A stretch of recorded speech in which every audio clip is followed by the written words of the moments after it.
Nikyo is number 2, immobilization number 2. We call it a 5-way stretch, and it's a pretty amazing technique actually when you start to understand how the mechanics of people's bodies work and you're able to manipulate them. It's pretty fascinating in how easily you can add pain compliance. Now, this is a interesting grip. My hand is going to come out in front of me like this. So thumb down, right hand to right hand. Thumb down, left hand to left hand. So when I'm looking at my opponent, that's the way that we're going to address it. We'll switch to the other side real quick just so you can see it. So thumb down in front of my face, my palm is facing them, right hand to right hand. Okay? Now the grip is interesting. The grip comes down on top of the hand, so it's matching thumbs. Okay? Again, we'll switch this side really quick. Here and to here. Here to here. You can see that I'm grabbing in the meaty portion in the webbing of the thumb, like this. So this is the position I look like when I'm standing there. Like this, I grab their hand. And then I'm going to move back once I grab it. So this is my initial motion, right? Like this. Hand comes out in front. Again, this is very exaggerated for the sake of being thorough and making sure you get the basic breakdown. We'll get more complex in other videos. This is the basics once you really truly understand it. So the hand comes over here. I grab the meaty portion. You can see how my hand engulfs the top of his hand. And if you look at the inside of the grip, you can see that my thumb is on the inside. Again, it's a matching.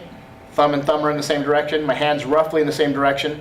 It starts out parallel and then becomes perpendicular and holds it, right? And then I'm going to move this in. So you notice that I grab the back of the elbow and I apply pressure. And you can see that the hand is now goosenecked. So it creates this bend here, bend here, bend here. So 1, 2, 3. These are 3 lines that you're going to see. You can see the grip. It bends.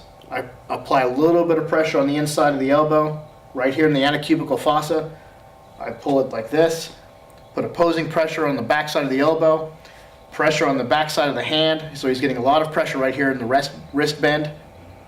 And then once I've got this position, I take his pinky and I point it at his nose by isolating this whole unit here and then moving my hand in a rotating motion. So I'm going like this, here, and he'll feel it when I apply it. You're looking for a little bit of a dip from the shoulders, a dip in the knees. Why does that happen? That happens because the body naturally wants to avoid pain. So as it starts to feel pain, it moves away from that pain.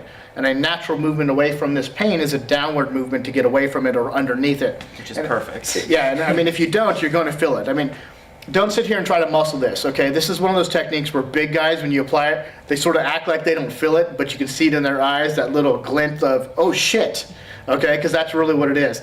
This is a very powerful technique. So again, basic movement here, you get that stretch, hands in front of my face, thumbs matching grip, grabs in the inside of the web, my fingers curl around the meaty portion where you would do the chop side, Judy chop, right? Right here, I grab it, I turn it over, I grab the antecubical fossa and I pull it, and as I pull it I get this bend. I can apply pressure at the back of the elbow, or I can slide it down and grab right by my hand. Here. That allows me to get into a position where I can maintain this grip here. And again, point it right at his face and you see what happens. Okay? The cool thing about this is these are transitional. You don't stay in these positions. You're never going to go here and be like, look at me, I got you now, right? Because eventually he's going to respond. He's going to duck under, he's going to do a counter just like anything else. Remember, there are counters to counters to counters to counters. That's just how it works. This is a game of chess. So as I grab him here and I apply it, and I start to pull him down, I'm going to move into what we call a number 5, and you can watch that in another video. It's very similar to immobilization number 1, but number 5 is Goku.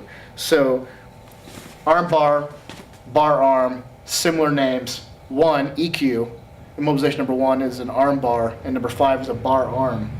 So number 2, 5-way stretch. just like that. Grab over the other side, antecubical fossa, slide down if you want to, rotate it to his face. Real easy. I'll do it from one more angle just so you can see it here over my shoulder. So if you look over this way, I grab it and I do it just like that. Again, over the top like this, I grab the top of his hand, I get it into the gooseneck position, my hand slides down, and I move my index finger right to his nose. So, that's immobilization number 2. Check it out, study it, practice it. This takes a lot of practice to get right. Initially, you're going to really fumble with this, but that's not a problem. It's just going to take a little bit of time, and eventually you'll get it and become second nature, and then you'll want to follow up on other videos that are more intermediate and advanced as you progress your way through these training videos.